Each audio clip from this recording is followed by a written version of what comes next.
ઉત્તરાયણને હવે એક મહિના જેટલો સમય બાકી છે ત્યારે પ્રતિબંધ હોવા છતાં ચાઇનીઝ દોરીનો ભરપૂર વેપલો થઈ રહ્યો છે। રાજકોટમાં ઉત્તરાયણ તહેવાર પૂર્ણ ચાઇનીઝ દોરી ઝડપાઈ છે।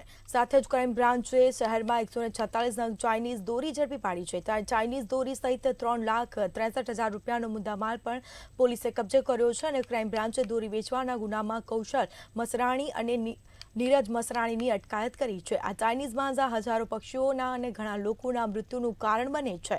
આખા દેશમાં ચાઇનીઝ માંઝા પર પ્રતિબંધ છે।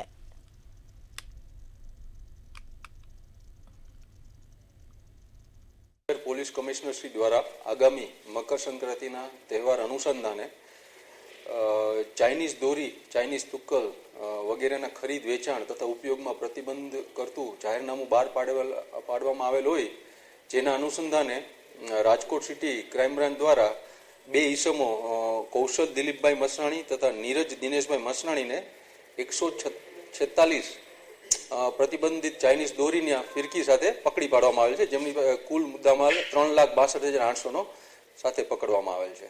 હાલ